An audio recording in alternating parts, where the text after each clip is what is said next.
Hello students, today in continuation with my previous lecture on the pelvis, today I will demonstrate the perineum boundaries, the facial arrangement over this area, and what are the different apertures and subdivisions of the perineum.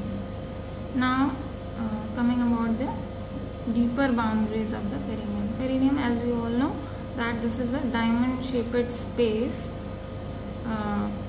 in between two thighs when a person is lying in the lithotomy position or lying on its back. This diamond shaped space occupied by the genital and anal apertures below the pelvic diaphragm is known as the perineum. Perineum is in fact the structures that are lying at the pelvic outlet. So all the structures that are lying over this pelvic outlet area are comprising this perineum. Now about its deeper boundaries. Starting from anterior. Anteriorly, it is bounded by the arcuate pubic ligament extending in between the two pubic bones, bridging this pubic symphysis inferiorly.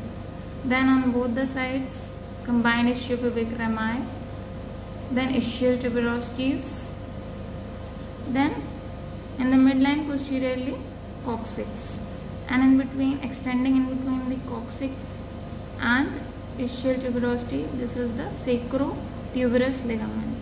Its attachment is from the sacrum to the ischial tuberosity. So sacrotuberous ligaments, they are forming the posterolateral boundaries, and in the midline posteriorly coccyx is forming its posterior boundary. So this diamond shaped space is known as the perineum, and this perineal area has been further subdivided into two triangles via this imaginary line that is drawn through the anterior ends of both the ischial tuberosities. So this imaginary line is dividing this perineum into two triangles, anterior urogenital triangle and the posterior triangle is the anal triangle. Urogenital because urinary and genital structures are situated over there, or their apertures are opening into this triangle, and anal aperture is situated in the anal triangle. So now we will discuss about the facial arrangement over this area. This is this model showing the arrangement of fascia over the perineum. Suppose this junction of the cream and red colored paper is the imaginary line area. This is bridging this perineum like this. So this is the imaginary line. Anterior red colored triangle is the urogenital, posterior cream colored is the anal triangle, having the anal aperture in the midline, and in the urogenital triangle urethral aperture, and posterior to that this is the vaginal aperture if this pelvis is female pelvis. So two apertures in females and only one urethral aperture is in male. Now what is the facial arrangement over this area? As we all know that in any region there is a skin, then superficial fascia, deep fascia, then muscles, and deeper structure is the bone. Here in the perineum, skin is continuous with the surrounding areas, skin is same all over. Then superficial fascia here is continuous with the superficial fascia of the abdomen. Superficial fascia of the abdomen. In the abdomen there is no deep fascia, but the superficial fascia has been divided into superficial fatty layer and deep membranous layer. So superficial fatty layer is the Camper's layer and deep membranous layer is the Scarpa's layer. Superficial fatty layer is continuous all over with the skin of the thigh and abdomen. That is not very significant. But the deep membranous layer or Scarpa's fascia, here when it comes in the perineal area, its name changes to the Colles fascia. So the superficial one is the Colles fascia of the perineum, or the superficial part of the superficial fascia. Okay, Colles fascia of perineum. Then the next layer, that is bridging the ischiopubic rami, that is extending in between ischiopubic rami. This is the perineal membrane. So the first layer is the Colles fascia, next layer is the perineal membrane, that is a tough membrane stretching across the ischiopubic rami. Then the deepest layer is the superior layer of the urogenital diaphragm, that is a derivative of the pelvic fascia, because just above this perineum there is a true pelvis. This true pelvis has been further divided into the true pelvis above and area below the pelvic diaphragm below.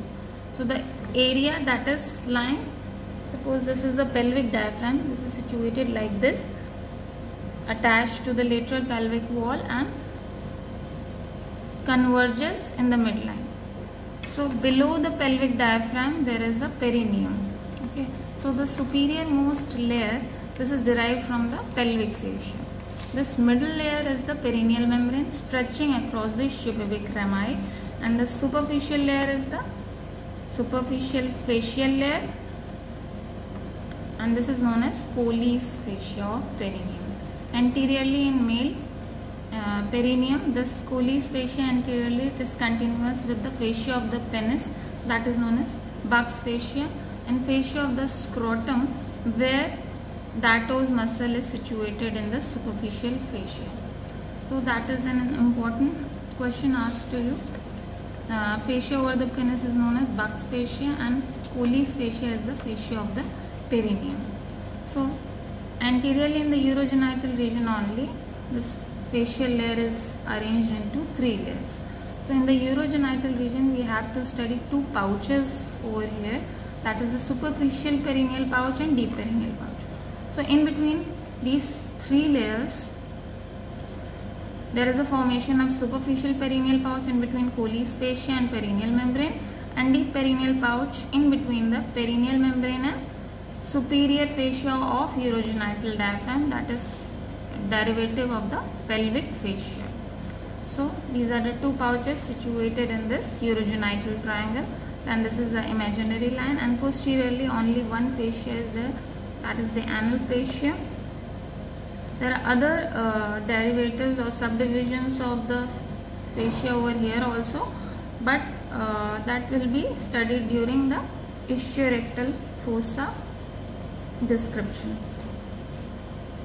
These black colored drawings are the sacrotuberous ligaments. This is the anal aperture in the midline, and on both the sides of anal opening, these 2 spaces are the ischiorectal fossa or ischioanal fossa. That's all. Now we will discuss about the pelvic diaphragm in short, because all the perineal structures are situated below the pelvic diaphragm. Pelvic diaphragm is mainly a gutter shaped partition in the pelvis. Suppose this is the genital organ of females such as uterus and vagina. These structures are supported from below by this pelvic diaphragm.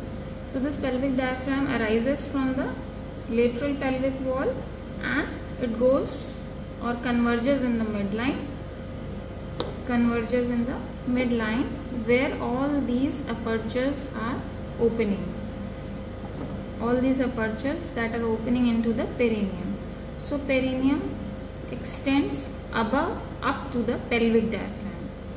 This diaphragm supports these pelvic viscera from below, and it converges over an important structure that is known as perineal body, that is situated in the midpoint of this imaginary line. Suppose here, this is the perineal body situated over here. So pelvic diaphragm comes from above and it converges over this perineal body. So perineal body mainly fibromuscular node-like structure where all the muscles of the pelvic diaphragm are converging, and it supports the pelvic viscera also. So when it is injured during childbirth or any other operation, then the support to this pelvic viscera gets lost and they prolapse into this perineal region.